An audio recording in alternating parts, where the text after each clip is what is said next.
Oh my word, guys. So many games coming out this time of year, and I still got a backlog. So, I've decided to take this opportunity to review an old game in order to motivate myself to play it. Yep, that's how this works now. So, new Kingdom Hearts games just came out. You'd think maybe I'd review one of those. Nope. We're going to go back to it's kind of new on PS4 at least, to Dream Drop Distance, because I never got to play this sucker on the 3DS. Let's take a look at it. So with any video game, there's a lot of things going on. You got gameplay, you've got art direction, character designs, the story. I've always been of the opinion that gameplay is most important because it is a video game and you have to play it, but that doesn't mean the other things are not important. As far as gameplay, I can say that Kingdom Hearts Dream Drop Distance has a lot going on that's positive. It's got really fluid combat. The command list actually borrows a lot from Birth by Sleep, with being able to meld certain commands to the list, instead of just having to rely on things like reaction commands from Kingdom Hearts 2. So there definitely are callbacks and things that this game borrows from. But something that I really enjoy is the movement system. Better known as flow motion is actually not only good for getting around, but for chaining into combat. Now, the one problem with this system is that on any difficulty below critical, you can at times abuse it to get hits in, but it's a gameplay mechanic. I don't know. I don't really think it's unfair. It's just something that is more easy to take advantage of at times than to focus on your command list. With that said, it actually does make the environments flow together better though. I mean, it feels more organic and like you're able to traverse the environments more fluidly than just running around. And even though there are some problems with the environments in this game, which I'll get to in a bit, it certainly is a nice change up to be able to fly around without just gliding and have other interactable elements that help you get around the worlds that you'll encounter. One complaint I've seen in the past about Kingdom Hearts, and even one that I've had, is actually that sometimes the controls just hurt.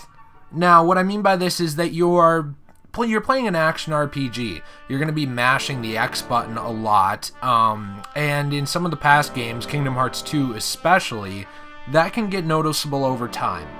Now, I will point out that I did play this on PS4, like I said, and the PS4 controller, much more comfortable than the 3DS one. Now, I still have to take breaks at times. For those of you who follow my channel, you might know that I do have like a chronic pain condition, so like sometimes for me that stuff is more uncomfortable than other people.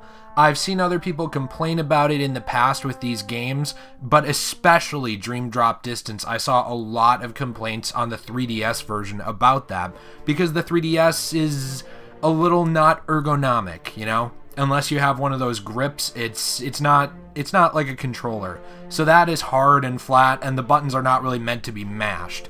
What I will say is with the PS4 controller, that's not as much of a problem, especially for people who might not ever have had issues with these games on controllers before. So if you can play games like Devil May Cry just completely comfortably, doesn't bother you, you're going to have absolutely no problems with this game. But if, stuff like that, you get sore after a while, I would say take breaks every half an hour, 45 minutes, and you will enjoy the game a lot. I know I certainly did. The combat was a little slower, but just because you're able to substitute the mashing with some of your command list buttons, like hitting triangle to do sliding dash, or one of many other shortcuts. So other than these things, there's only two gameplay mechanics I want to mention that are newer. And one of them is kind of a Birth by Sleep thing in a way. That one is character switching. And it's not really new, but I guess the way they call it, the dropping, is new. So you can drop between Sora and Riku. It's basically two story modes that are interconnected. It's a little hard to explain. I would definitely say play the game if you want to find out more about that, because I am going to be avoiding story spoilers specifically in this video, but we will talk a little bit about the story as a whole. That said, I honestly enjoyed playing as Riku more, both in combat and in the story, but I think it's a cool feature to have that we haven't really seen since Birth by Sleep much at all. The other one is diving. Diving is really just the new gummy ship missions without a gummy ship. You're diving to worlds from outer space or from above, and you are playing a little mini game where you fall towards the planet, trying to do different objectives as you fall. Sometimes that's fighting different enemies, like a boss, and sometimes that's just surviving the fall. But cool either way, definitely a neat inclusion. So I want to briefly just talk about the story, but I don't want to get too into it because Square's not a huge fan of, going deep into story spoilers, which I understand. And this is also just a quick review anyway. I don't want to give away everything that happens in the game, just talk a little bit about the general tone of the story and some things that I think are worth considering before playing the game, or even after. Now, I've always really liked the Kingdom Hearts stories. I don't ever have... I would never claim that they were the best ever, that they were the best video game stories ever made, and that's a really slippery slope anyway, considering it's, a video game. The story is probably the least important part of it. The most important part is that it's fun, right? But Kingdom Hearts has been dragging a story on for a long, long time. Ever since Kingdom Hearts 1, the entire plot premise is kind of focused around one main villain, which is Xehanort.